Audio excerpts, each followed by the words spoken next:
In a year of extraordinary natural disasters from hurricanes to floods to wildfires, here's another record setter. Fiscal year 2017 was the U.S. Forest Service's most expensive fire season yet.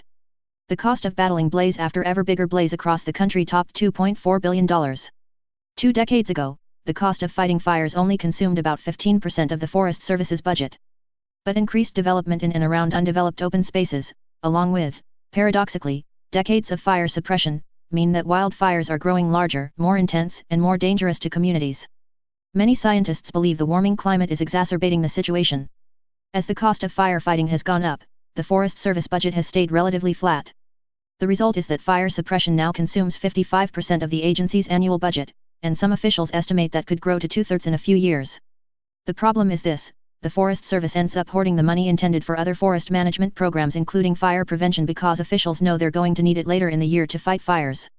The agency has to shelve vital programs designed to reduce the threat of catastrophic blazes, such as thinning dense tree stands, controlled burns or insect control. That makes no sense.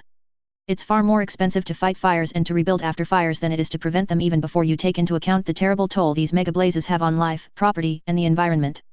By comparison, the government provides emergency money from a federal disaster fund to communities ravaged by hurricanes, tornadoes, and most other natural disasters.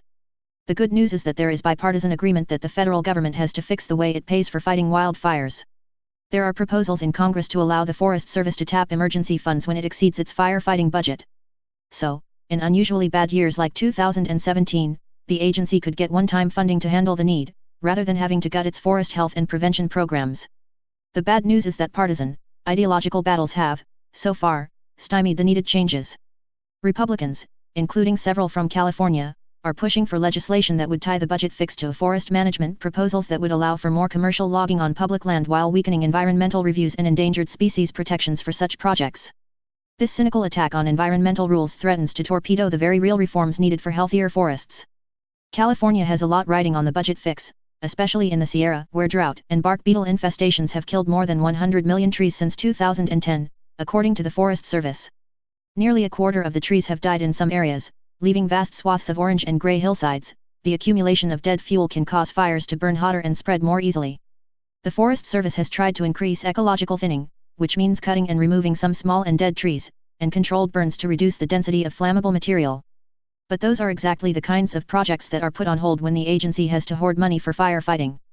Also, the state relies on the Forest Service for help in combating fires. The fires that raged through Northern California this fall were not on federal land, but the federal government sent 1,500 firefighters, along with air tankers, helicopters, and water scoopers to help.